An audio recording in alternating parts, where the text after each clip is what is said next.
Salut tout le monde, une petite vidéo, la suite concernant des petites précisions sur l'Atlantide. Je vais essayer de conclure là-dessus. Ce qui ne veut pas dire que je ne reviendrai pas au fur et à mesure, hein. De toute façon, tout est perpétuelle évolution, tout est perpétuel changement, comment dire, mise à jour. Donc voilà. Alors pour commencer déjà, je voulais parler de ces fameux pouces. On essaye de me mettre des bâtons dans les roues. Parce que bon, visiblement ce que je dis ça doit gêner. Donc YouTube ou un hacker, mais je pense que c'est plutôt YouTube, a rien trouvé de mieux à faire que de me retirer tous mes likes en fait, hein, tous les likes de toutes mes vidéos depuis le début, depuis la première. Et par contre, a laissé les dislikes. Donc c'est un moyen en fait de déréférencer ma chaîne. Donc, par contre, ils ne peuvent pas toucher au nombre de vues. Donc moi, ce que j'ai fait, enfin ce que j'ai commencé à faire et que je vais terminer un peu plus tard, c'est tout simplement de désactiver la fonction like et dislike, puis c'est tout. Voilà. Donc il n'y aura plus de dislike parce que sinon ça va m'empêcher en fait d'attirer encore plus de monde vers mes vidéos. Voilà. Bon, on va continuer. Alors voilà, je voulais, ouais, il y avait un petit détail que j'avais omis dont j'avais omis de parler dans la vidéo précédente. Il y a certaines personnes qui nous parlent de cycle de 1000 ans. Hein, ils nous parlent de cycle de 1000 ans. Ben, moi, je vous dirais qu'il y a peut-être des cycles de 1000 ans, mais ça n'a strictement rien à voir avec l'incarnation, l'évolution de l'espèce humaine ou son reboot, hein, son reset. Donc non, il n'y a pas de cycle de 1000 ans. Je dirais qu'il y a plutôt des cycles de 13 000 ans. Hein, c'est un ressenti, puis c'est le fruit de plusieurs recherches. Qui fait que j'en suis arrivé à cette conclusion-là, des cycles de 13 000 ans entre chaque civilisation humaine sur ce monde. Alors pourquoi déjà il ne peut pas y avoir des cycles de 1000 ans? C'est tout simple à comprendre. C'est tout simple à comprendre. C'est que du temps des Atlantes, hein, du temps de l'Atlantide, les humains vivaient largement plus vieux. On est bien d'accord. Il n'y avait pas de maladie. Oui, il n'y avait pas de maladie. Il n'y avait pas d'ondes négatives, hein, comment on appelle ça, d'ondes électromagnétiques négatives, puisqu'ils utilisaient le cristal. Le cristal, hein, d'accord. Ils vivaient largement plus vieux que nous. Ils vivaient plusieurs milliers d'années, en tout cas au moins les Lémuriens et les Atlantes vivaient plusieurs siècles. Donc vous imaginez bien qu'il n'y avait pas de recette, il n'y avait pas de cycle de 1000 ans, d'accord? Parce que sinon ils s'en seraient vite aperçus. Voilà. Je voulais revenir également, donc oui, j'avais parlé la dernière fois du réseau tellurique et du réseau, en gros, leur internet de l'époque, qui était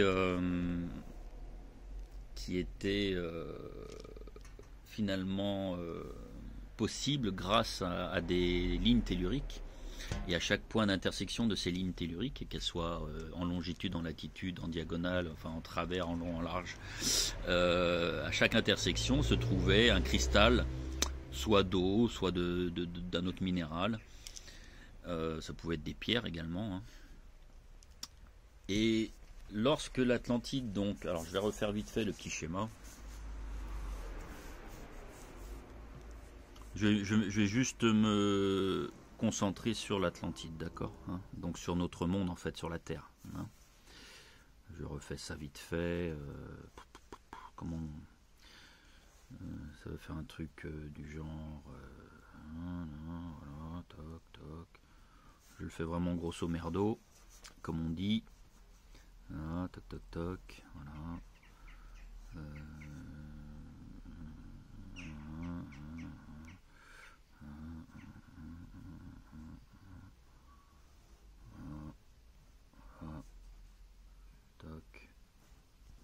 Bon, voilà.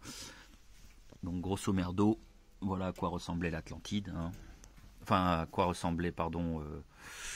Oui, enfin non, l'Atlantide, c'était, ouais, je me plante là. Ça, c'est plutôt la Terre en fait, hein, d'accord, c'est la Terre. L'Atlantide, en gros, ça devait faire un truc où tout était attaché ensemble. Hein. Ça devait faire un truc du genre, quoi. Hein. Vous voyez, voilà, ça devait faire un truc où tout était attaché ensemble. Bon, ça devait, voilà, ça c'était plutôt l'Atlantide. Bon, bref, c'était pas là-dessus que je voulais revenir, mais plutôt donc sur ces fameuses lignes telluriques. Voilà.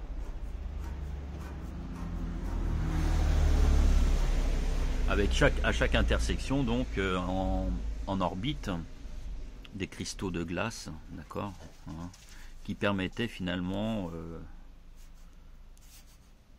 d'un point à l'autre de ce monde de communiquer, hein, tout simplement. Ça permettait de communiquer à travers le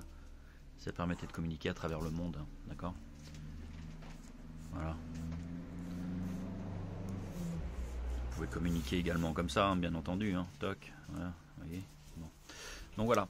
Mais quand ça a craquelé, hein, quand la Pangée a cassé, quand la Pangée a cassé, quand l'Atlantide a cassé, qu'est-ce qui s'est passé? Ben, tout ça, ça s'est disloqué.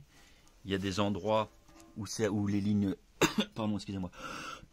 Il y a des endroits où les lignes telluriques n'étaient plus jointes parce que il y a eu cassure, tout simplement. Il y a eu crac, la croûte terrestre a craqué. Et donc, il n'y avait plus les cristaux pour jointer les lignes, pour perpétuer le réseau de communication. Et j'en ai parlé dans la première vidéo que j'avais fait sur l'Atlantide. Qu'est-ce qui s'est donc passé? Donc, il faut bien remettre dans le contexte, hein, les continents se sont à vitesse grand V, hein, c'était une puissance énorme, hein, colossale. Les continents se sont disloqués et les glaçons sont tombés, d'accord, les cristaux sont tombés.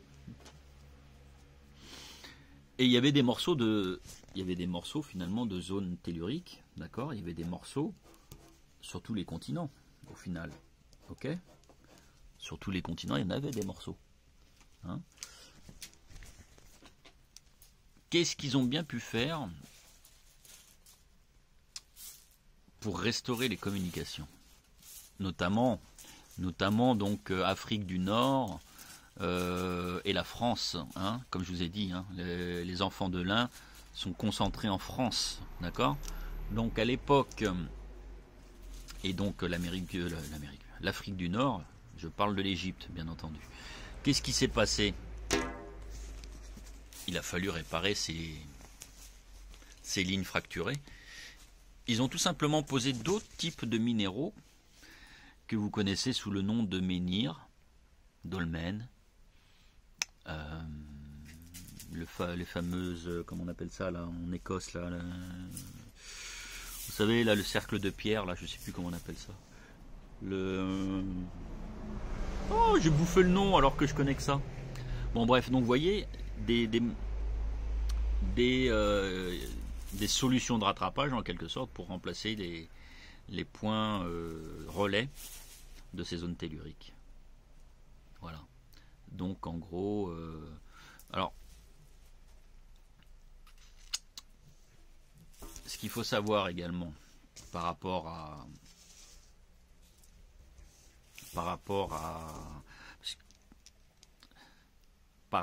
ces nouveaux mégalithes, en quelque sorte, c'est des mégalithes qui ont remplacé les... Oh purée, j'ai du mal. Excusez-moi, qui ont remplacé donc les anciens points relais, comme la poste. C'est ça en fait, hein, c'est la poste, hein, c'est Internet. Qu'est-ce qui s'est passé? Il n'y a pas des menhirs en Amérique, c'est ça que je veux dire. D'accord? Il n'y a pas des menhirs en Égypte, il n'y a pas des menhirs en Afrique, d'accord? Enfin, quoique, en Afrique, il y a peut-être bien des gros mégalithes. Hein, mais il y a des pyramides en Égypte, il y a des pyramides en Amérique du Sud, il y a... Vous voyez? Il y a d'autres moyens de créer des points des points relais, des connexions. Mais nous concernant, donc la France, là où il y a un max de descendants atlantes des fils de l'Ain et des Lémuriens, il y a également des descendants lémuriens en France.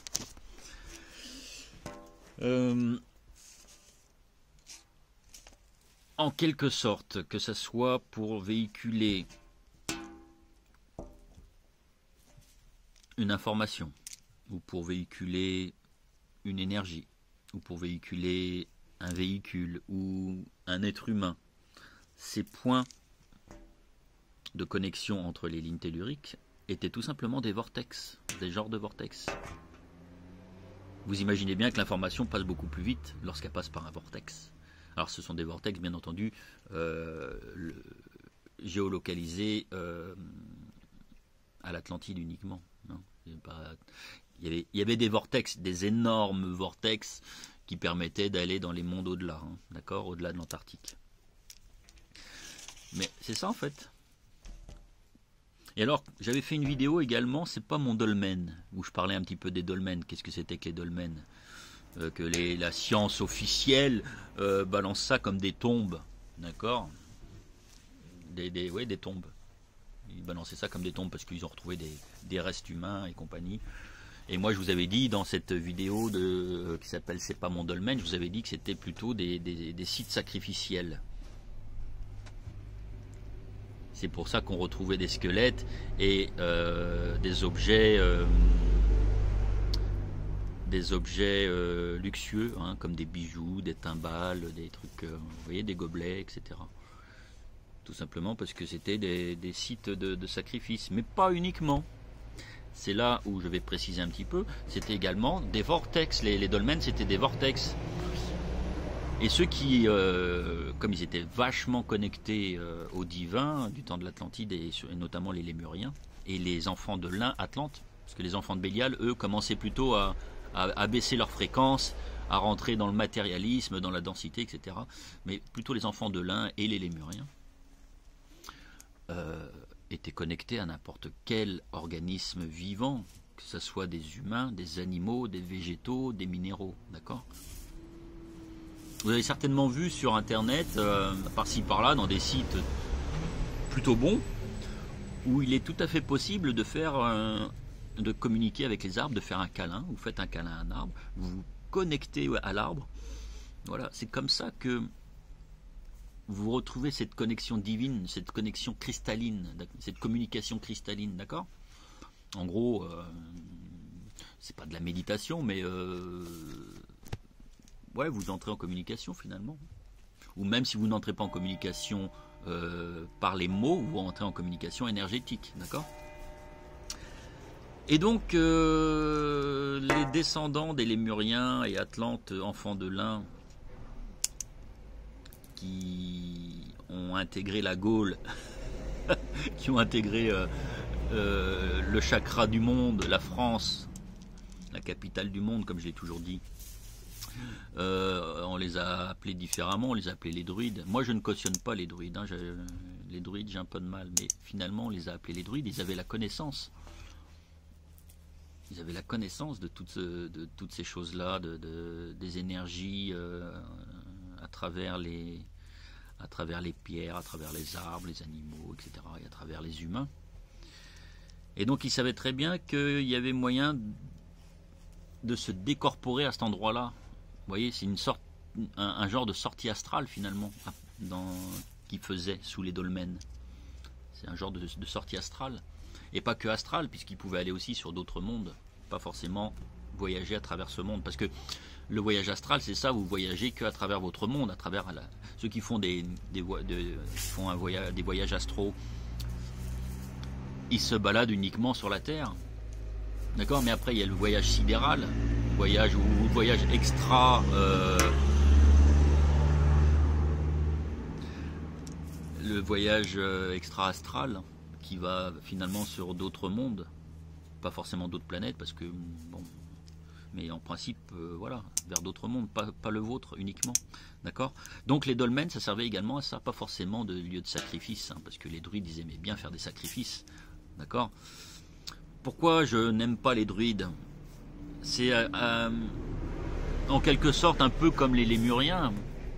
Les lémuriens, finalement, ils avaient la connaissance et la technologie qu'ils gardaient pour eux. Certes, c'était au profit du peuple, mais c'est eux qui en avaient la connaissance. Ils essayaient même pas de partager cette connaissance. Il faut bien le savoir, ça. D'accord? Peut-être qu'ils travaillaient effectivement positivement dans les lois divines, mais en quelque sorte, ce sont les Illuminati de maintenant chez nous. Les Illuminati de maintenant. D'accord? Ils ont la connaissance. Ils n'ont pas forcément la lumière à tous les étages, les Illuminati, mais bon, parce qu'ils sont plus dans l'énergie de Bélial maintenant que dans l'énergie du divin, d'accord? Vous voyez ce que je veux dire? Donc voilà, Menhir, Vortex, voilà, les dolmens, c'était des vortex qui permettaient d'aller d'un point à l'autre, ou de véhiculer une information d'un point à l'autre, ou une énergie, voilà, ou vers un autre monde. C'est pour ça que on vous a toujours dit, hein, dans les documents qui parlent de voyage astral, si vous mettez du temps à revenir dans votre corps, ça peut être dangereux. Par exemple, si vous êtes intercepté par des entités interdimensionnelles du bas astral ou du haut astral, hein, ça se vaut tout ça. Il y en a partout des entités interdimensionnelles. La preuve, les Anunnaki sont très haut perchés et pourtant ils sont interdimensionnels. Enfin, maintenant, dans l'état actuel des choses. Je ne sais plus ce que je disais. Oui, lorsque vous faites un voyage astral, vous pouvez être vampirisé, bloqué, comment dire, séquestré par ces entités interdimensionnelles. Et vous avez du mal, vous avez des difficultés à revenir dans votre corps. Lorsque je faisais les web radios là sur Radio Ace Age, je crois qu'on en avait parlé de tout ça. Ça pouvait être dangereux avec Jean Pernin. Je crois qu'on avait parlé que c'était avec Jean Pernin, il me semble. Bref. Voilà. Alors, je voulais parler un troisième point. Lorsque l'on est passé de l'Atlantide à l'Égypte ancienne. Je crois que dans la première partie, j'avais dit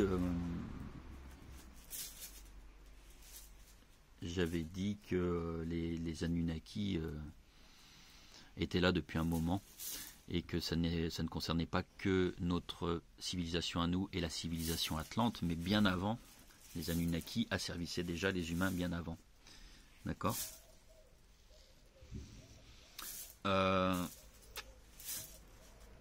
Lorsque l'Atlantide a chuté, a sombré, et que la Terre a commencé à apparaître, c'est comme ça qu'on l'a appelé. Donc finalement après le quatrième reboot, après le quatrième, après le déluge, hein, c'est ça, hein, puisque la glace qui est tombée et ou qui est remontée du sol, ou les pluies diluviennes, ont créé le déluge. Hein, c'était ça, d'accord. Le déluge, c'était à la chute de l'Atlantide. Bon.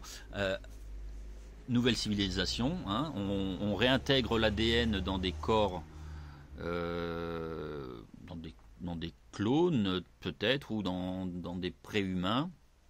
On réintègre l'ADN très probablement même amélioré, avec un bridage, hein, comme votre scooter un peu, lorsqu'il est bridé pour une certaine vitesse. Votre cerveau, pareil, il est bridé, votre ADN est bridé, etc., etc. Donc on a créé la 5e civilisation humaine, les Terriens, d'accord ?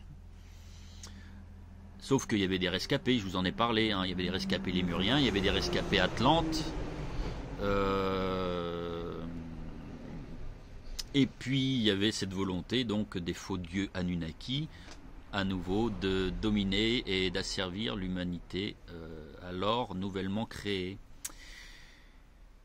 Et c'est là qu'on a vu apparaître tous les dieux égyptiens, sumériens, nordiques, mayas, incas, avec tous en point commun le trio on va dire le quatuor, mais la triade, la trinité, Isis, Osiris, Seth et leur père.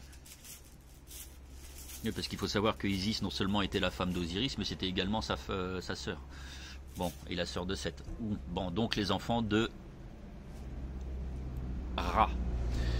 Alors je voulais redonner à nouveau les dénominations différentes de chacune de ces entités Anunnaki, hein, qui viennent selon moi de Jupiter, un monde à côté d'une autre, et non sur une autre planète. J'ai eu beaucoup de trolls. Sur la partie précédente. C'est peut-être d'ailleurs ce qui m'a valu d'être sanctionné par YouTube, j'en sais rien. Ou une des raisons. Pardon.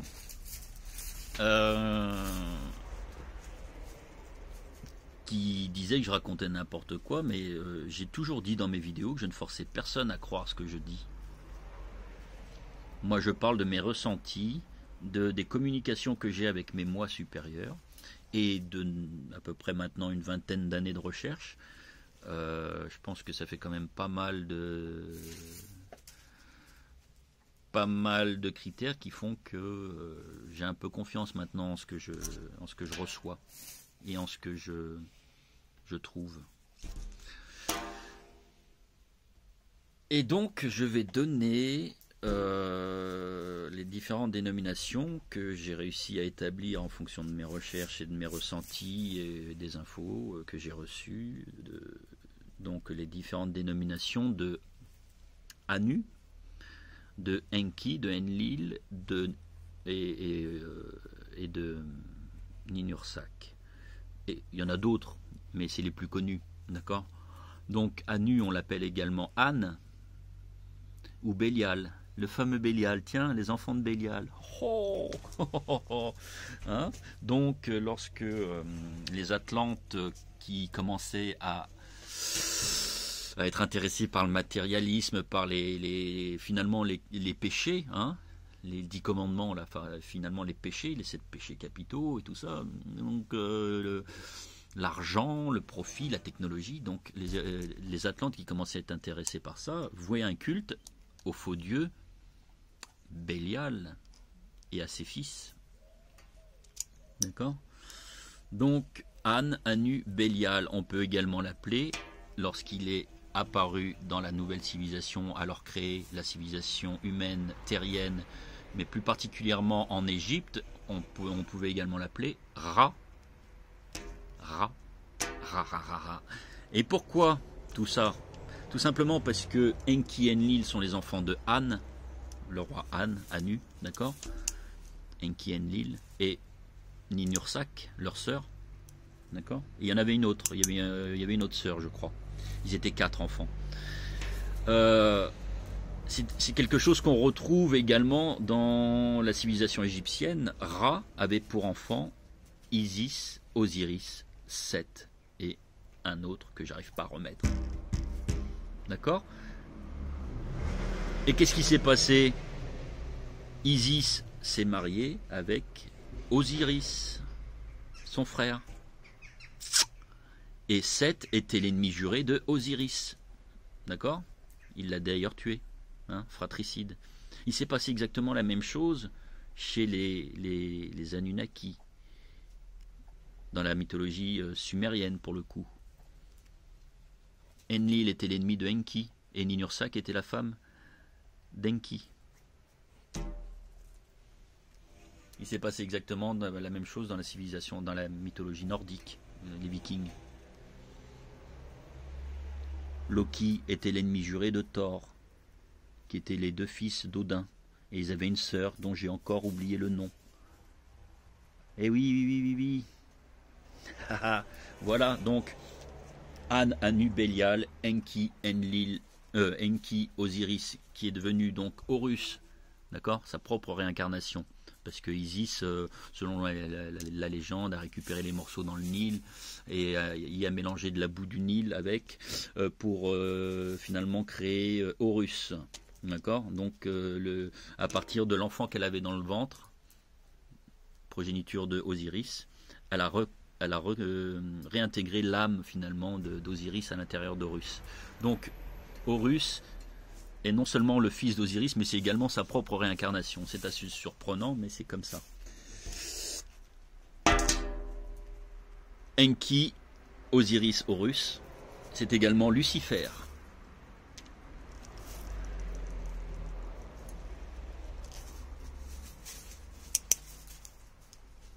D'accord? Et Enlil, Seth, du coup, hein, Seth, le frère d'Osiris, Seth An Bel Hashatan, tiens, Seth An Bel Hashatan, donc le Chétan, Satan. Satan bouche un coin.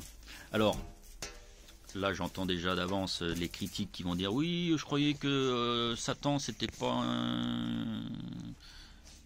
une entité, patati patata. Oui, Satan n'est pas une entité, seulement Seth était l'entité qui incarnait le mieux l'énergie Satan, c'est-à-dire vraiment l'énergie la plus sombre qui soit, la plus basse qui soit, d'accord, l'ego le plus démesuré possible. Voilà, c'était Seth, l'incarnation personnifiée vraiment de l'énergie Satan. Voilà. Donc oui, Satan n'est pas une entité, mais une énergie. De même que le Christ. D'accord ? Ce sont deux énergies opposées, Christ et Satan. Le pôle plus et le pôle moins, le positif, le négatif, à l'intérieur de nous, qu'il faut équilibrer. Voilà. J'en avais parlé dans une autre vidéo, je ne sais plus laquelle. J'ai l'impression de l'avoir déjà dit. C'est assez surprenant ça d'ailleurs. J'ai l'impression, dans le même contexte, avec mon chien juste à côté, avec le même temps dans le ciel, avec les arbres à peu près dans la même configuration, j'ai l'impression de l'avoir déjà dit dans une autre vidéo. Exactement la même chose. C'était peut-être dans une autre dimension. Allez savoir. Voilà donc pour ce qui est de ça. Alors la technologie Atlante, quatrième point, la technologie Atlante. Ils utilisaient le cristallin, hein, les cristaux, l'eau, les cristaux. Donc pas d'énergie polluante, pas d'énergie qui abaisse les fréquences, hein, puisque le cristal augmente les fréquences, j'en ai parlé dans la vidéo précédente. Cet héritage est apparu également en Égypte, hein, bien entendu, où on utilisait déjà la lumière, les cristaux, pour faire de la lumière, notamment dans les pyramides.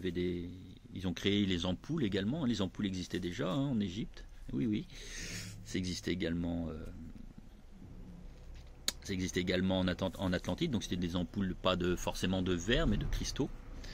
Et la lumière, par l'intermédiaire de lasers, la lumière était projetée par les cristaux.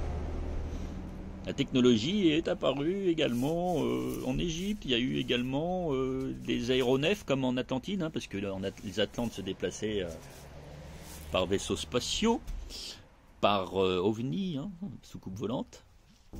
Les Égyptiens en Égypte également, cette technologie était connue. Je voulais faire référence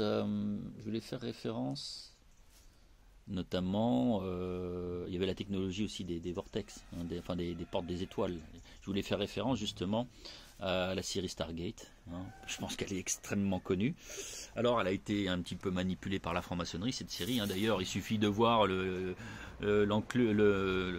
et le compas qui apparaît un peu partout hein, dans la série Stargate. Mais, ceci dit, comme toute bonne fausse lumière, il y a 80% de vrai et 20% de faux. Il faut juste savoir où se trouvent les 20% de faux. Et c'est ça qui embrouille finalement l'humanité, qui embrouille les humains, parce qu'ils savent qu'il y a énormément de vrai, mais ils savent aussi qu'il y a du faux, mais ils ne savent pas où. C'est ça le problème. Et ceux qui ne savent pas qu'il y a du faux, qui pensent que tout est vrai, ils se font manipuler, bien entendu. C'est ça en fait, comment attirer les humains en éveil, hein, qui sont en plein éveil, et ben, en leur donnant des vérités. Et si vous donnez des vérités, à un moment donné, vous pouvez balancer des faussetés. Donc Stargate, mais également Indiana. Je ne sais pas si vous avez vu Indiana Jones 4. Indiana Jones 4, c'est énorme, avec les 12 crânes de cristal réunis, puis le 13e au milieu qui nous manquait pour ouvrir les portes, pour libérer des espèces d'entités qui ressemblent étrangement au gris. Ah oui, parce que le Indiana Jones 4, il est à fond extraterrestre. Hein. Et aéronefs nazis, hein, les Vimana, je crois que c'est comme ça que ça s'appelle. Parce que les nazis, bien entendu, avaient la technologie des soucoupes volantes, d'antigravité.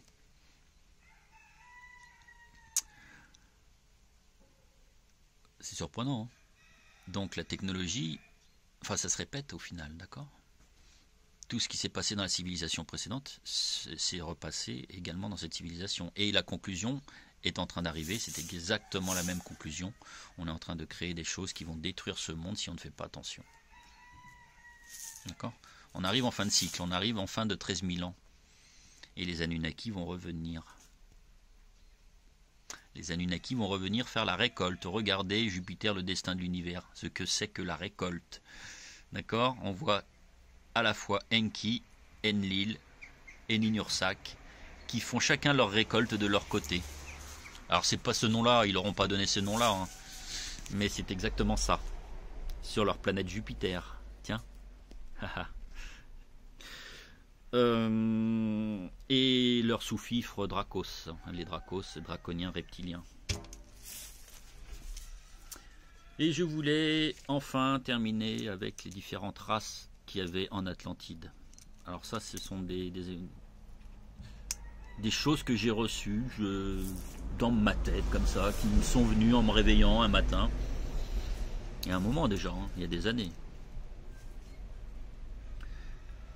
Non seulement il y avait 7 mondes, il y a 7 mondes sur cette planète, 7 royaumes en quelque sorte, mais il y a également 7 races dans ce monde, la Terre. Enfin, en Atlantide, il y avait en tout cas 7 races. C'est pas péjoratif, hein, c'est juste pour que vous compreniez bien, il n'y a rien de raciste là-dedans. Il y avait la race des blancs, les Atlantes blancs, d'accord. Il y avait les Atlantes noirs, il y avait les Atlantes jaunes, donc ce qui correspondrait finalement aux Asiatiques de maintenant, hein, l'Asie, d'accord. Les noirs, donc tout ce qui est Afrique et certaines îles. Les blancs, c'est les Européens, d'accord. Donc là où se situait finalement l'Europe à l'époque. Blanc, les marrons, donc les bruns, ce serait plutôt le Moyen-Orient, et puis Europe du Sud et Europe du Sud-Est, hein, donc Espagne, Grèce, Italie, et donc voilà, Moyen-Orient, blanc, noir, jaune. Brun, il y avait les rouges. Donc les rouges, je vous laisse deviner qui sont les rouges. Ce sont les peaux rouges, ce sont les Indiens, bien entendu. Les natifs. Les Américains natifs, d'accord. Il y avait les bleus. Oui, il y avait des Atlantes bleues. Là, ça pourrait peut-être par exemple faire référence au film Avatar de James Cameron. Les Na'vi. Alors à quoi correspondent les bleus maintenant sur notre monde? C'est ça que j'aimerais savoir. Où est-ce qu'ils sont, les Atlantes bleus? Est-ce qu'ils sont toujours en vie? Ou est-ce qu'ils sont réincarnés finalement dans des blancs? Ou est-ce qu'ils se sont enterrés sous le sol, sous terre? Ou est-ce qu'ils ont passé l'Antarctique? Où est-ce qu'ils sont ces bleus? Est-ce que ça correspond ce que le New Age appelle les Arthuriens? Ou les Andromédiens? Ou les Syriens? Syriusiens? Syriusiens? Ils sont bleus tout cela dans le New Age. Est-ce qu'ils existent vraiment? Est-ce que ce sont des descendants de cette race atlante? Allez savoir. Et alors la 7e, J'ai pas trouvé. Moi, je pense que la 7e, ce serait finalement les Lémuriens. La 7e race atlante de l'époque. Les Lémuriens. Donc finalement, on retrouve à nouveau. Et il y a un contact qui m'a montré, hein, alors qu'il avait fait ce schéma-là avant de regarder ma vidéo. Et il est tombé sur le cul lorsqu'il a vu ma vidéo. Vous savez, ce schéma que j'ai fait l'autre jour, donc le masculin, le féminin,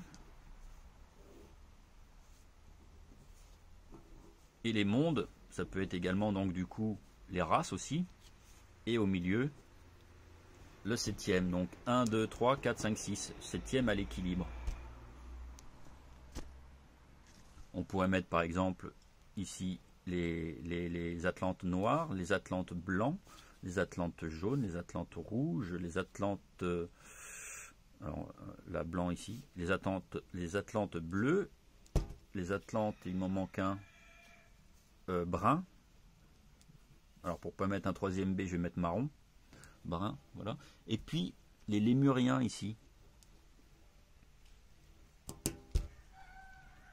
Pourquoi je les mets ici? Parce que je vous ai dit que c'était à l'équilibre. Il y avait l'équilibre entre le masculin et le féminin. D'accord? À l'équilibre. Qui est-ce qui était le plus dans les lois divines et dans l'équilibre divin, vraiment dans la spiritualité parfaite? C'était les Lémuriens du temps de l'Atlantide. D'accord? C'est pour ça que je pense que la 7e race atlante était les Lémuriens. Enfin, de toute façon, on sait très bien que les Lémuriens étaient en Atlantide. D'accord? Sur les hauteurs de l'Atlantide. Dans les montagnes qui finalement maintenant seraient alors apparemment, vu que ça a coulé l'Atlantide, ce serait Hawaï selon certains propos. Certains disent que ce serait Hawaï. Moi j'opterais plus pour le Népal, mais bon, je peux me tromper. Voilà. Alors les 7 royaumes, ça ne vous fait pas penser un petit peu, alors les 7 royaumes entourés d'un mur de glace, ça vous fait pas un petit peu penser à la série Game of Thrones, hein? D'ailleurs, la dernière saison de Game of Thrones arrive au mois d'avril, la toute dernière saison, la conclusion, avec des épisodes d'1h30. Je crois qu'il n'y en a que 6, mais il dure 1h30 et ça va être vraiment la conclusion. Je suppose qu'il va y avoir quelques révélations dans Game of Thrones, dernière saison. Donc les 7 royaumes entourés d'un mur de glace. Ah bah merde. Les 7 royaumes d'Atlantide. Alors donc, 7 races, 7 royaumes, 7 mondes sur la même planète. D'accord? 7 races réparties dans les 7 royaumes d'Atlantide. L'Atlantide étant un des 7 mondes de cette planète. Et n'y aurait-il pas 7 planètes dans cette solution aqueuse, dans cette eau? C'est un contact sur YouTube qui m'a fait cette remarque-là. Ça peut être intéressant d'essayer de trouver des indices ou de canaliser nos moi supérieurs par rapport à ça. Est-ce qu'il n'y aurait pas, je vous avais fait le schéma de notre monde. Alors je le fais un peu plus rond. C'est vrai que j'ai fait carrément un espèce d'haricot la dernière fois, un truc vraiment à plat, vraiment ballon de rugby. C'est pas aussi accentué, bien entendu. C'est juste que la sphère est aplatie sur les pôles, d'accord? C'est pour ça que d'ailleurs l'Atlantide se trouverait plutôt sur un pôle, hein. Enfin, la Terre se trouverait plutôt sur un pôle parce qu'elle serait plate, légèrement courbée mais plate, sur un pôle, et puis tous les autres mondes autour, hein, d'accord? On est bien d'accord, et c'est ça qui vu du dessus finalement ressemblerait à ça, hein. Bon. Et si vu du dessus la Terre ressemble à ça, enfin la planète pardon ressemble à ça, vous voyez là où il y a les Lémuriens, donc ça serait la Terre du milieu, là, notre monde à nous, et donc ça me ferait dire que les Lémuriens sont effectivement bien cachés quelque part, ou au moins leurs descendants cachés quelque part sous terre, ou alors dans le pays qui est vraiment central sur les planisphères, la France. D'accord? Vous voyez, au centre. On est en train d'équilibrer la France, on est en train de l'équilibrer malgré les apparences, on essaye d'équilibrer. C'est pour ça qu'il y a tous ces conflits, hein, que ce soit gilets jaunes, politique et tout, tous ces conflits, la guerre et tout, c'est parce qu'on essaye, on tente d'équilibrer les vibrations. D'accord, on essaye de revenir à l'équilibre, on essaye d'éliminer l'ombre, pas de l'éliminer, mais de reprendre le dessus pour qu'il y ait un équilibre.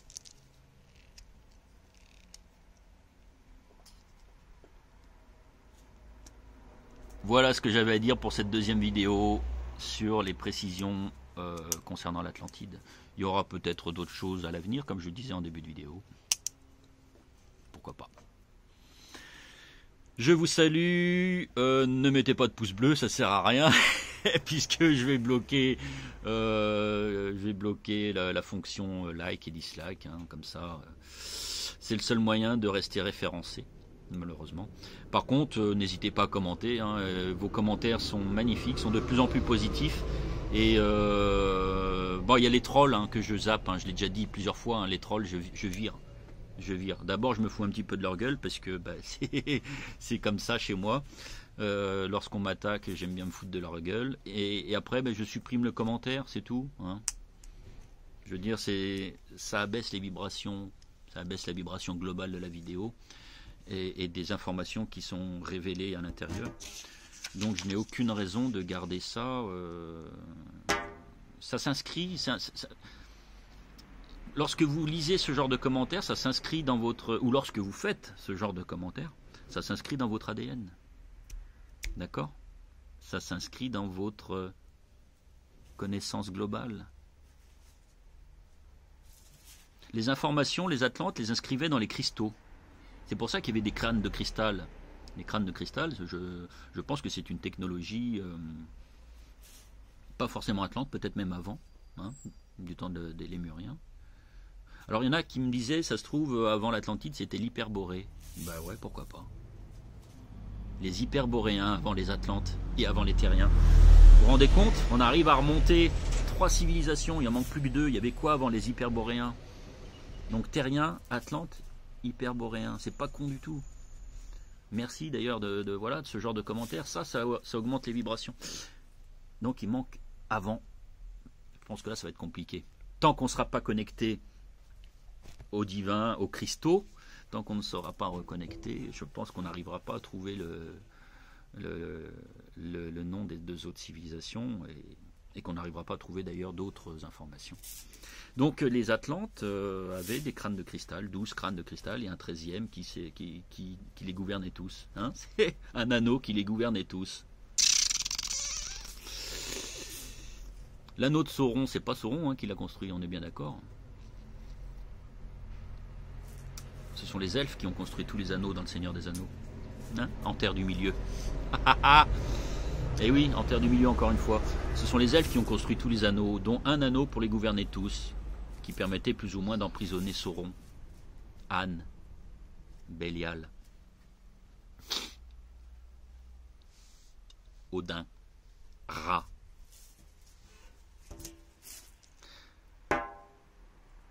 Vous pouvez faire des recherches hein, par rapport aux autres mythologies, aux autres civilisations, hein, dans le bouddhisme, chez les Mayas, chez les Incas, savoir comment s'appelait le fameux dieu qui avait ses 4 enfants, dont 2 étaient ennemis l'un de l'autre. Je vous laisse là-dessus. Il y a encore pas mal d'infos hein, là-dedans, pas mal de vérités. Donc voilà, les cycles de 1000 ans, non, je pense pas, peut-être. À la rigueur, ce serait des cycles plutôt climatiques. Et d'ailleurs, tous les 200 ans, il y a un autre cycle, hein, on passe d'un âge glaciaire à un réchauffement climatique. Là, on entre dans un âge glaciaire, et non dans un réchauffement climatique. Mais c'est tous les 200 ans, d'accord? Donc il n'y a pas de dégradation du climat ou quoi que ce soit, hein, il n'y a pas de réchauffement climatique, c'est naturel. Donc il y a des cycles de 200 ans, il y a plein de cycles comme ça, cycles de 200 ans. Il y a des cycles de 7 ans aussi. Hein. Chez le commun des mortels, on parle par exemple du mariage. 7 ans bien souvent, les gens se séparent au bout de 7 ans. Parce que le mariage, finalement, c'est pas divin du tout. Le mariage, d'accord? Le mariage, c'est un truc créé par ceux qui nous asservissent. D'accord? J'expliquerai ça une autre fois, mais pourquoi les gens divorcent au bout de 7 ans? C'est parce qu'ils retrouvent finalement leur spiritualité, leur divinité. Ça peut faire mal hein, ce que je dis là, mais c'est pourtant ça. Donc des cycles de 7 ans, des cycles de 200 ans, des cycles de 1000 ans, et des cycles de 13 000 ans, où on change de civilisation, où il y a un reboot. Alors est-ce que ce sera un déluge cette fois-ci, ou des météorites, ou des séismes, ou des éruptions volcaniques, solaires, voilà, je sais pas.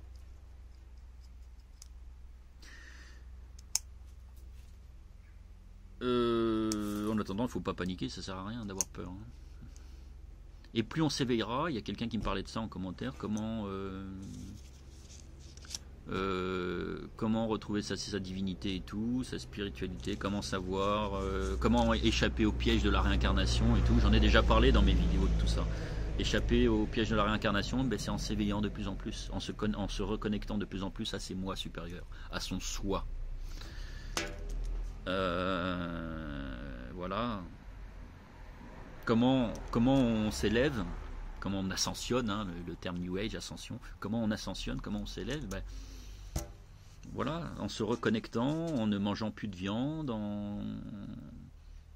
en communiant avec la nature, avec les animaux, avec les cristaux, les minéraux, en méditant, les pieds dans l'eau ou au pied d'un arbre, je sais pas, vous voyez, en arrêtant les médicaments, en arrêtant le gluten, en arrêtant les produits laitiers, voilà, vous voyez, en améliorant son empathie et le respect d'autrui, l'amour qu'on a pour les autres, qui doit être égal à celui qu'on a pour soi-même. Il ne faut pas négliger soi-même. J'en ai déjà parlé dans la vidéo précédente. Donc voilà, tout un tas de solutions pour finalement accélérer, accentuer sa divinité, sa spiritualité, et donc indirectement se remémorer à la fin de son incarnation, qu'il ne faut pas suivre la lumière au bout du couloir, et donc éviter la réincarnation imposée. Vous voyez ce que je veux dire? Plus vous vous éveillerez, plus vous aurez souvenir à votre mort qu'il ne faut pas suivre cette lumière, cette fausse lumière au bout du couloir, et qu'il faut sortir du tunnel de cette canalisation qui va nous emprisonner à nouveau pour une nouvelle incarnation, peut-être même la dernière, puisque maintenant il y aura l'intelligence artificielle et le transhumanisme qui permettra de remplacer des membres ou des organes, et donc qui va piéger beaucoup plus longtemps votre âme, voire de manière indéfinie, voire infinie. C'est ça le but du transhumanisme, c'est de piéger votre âme indéfiniment, empêcher finalement votre âme de repartir vers les dimensions supérieures. Alors, tous les enfants de Bélial iront faire leur prochaine incarnation, très certainement dans un autre monde ou sur une autre planète, pourquoi pas, sur une des 7 autres planètes. Donc tous les enfants de Bélial qui a actuellement, les descendants des enfants de Bélial, donc tous ceux qui sont dans l'ombre ou dans la fausse lumière, iront très certainement faire leur prochaine incarnation ailleurs. Alors que nous, je m'inclus dedans, excusez-moi, c'est peut-être un petit peu prétentieux, ceux qui sont dans la lumière, donc vous qui regardez cette vidéo, et bien d'autres qui suivaient par exemple le jeune Antoine Zébulon,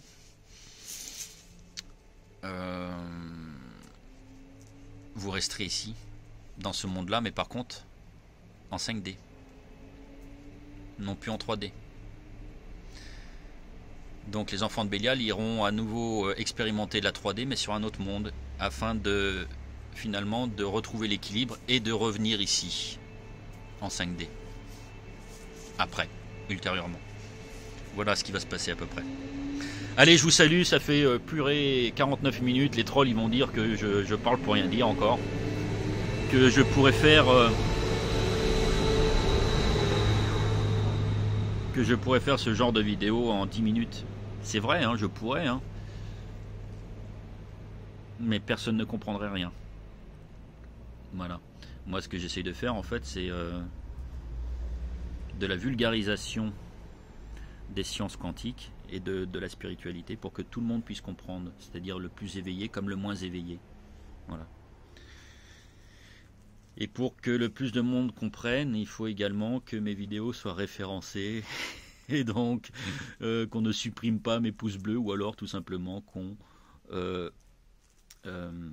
désactive cette option-là, et c'est ce que j'ai fait. Par contre, les commentaires ne seront pas désactivés. Je vous laisse, à très bientôt pour une prochaine vidéo et un live, voire deux. Ça se trouve, je vais faire 2 lives d'un coup au mois de février, je sais pas, on verra. À très bientôt, je vous salue. Allez, ciao.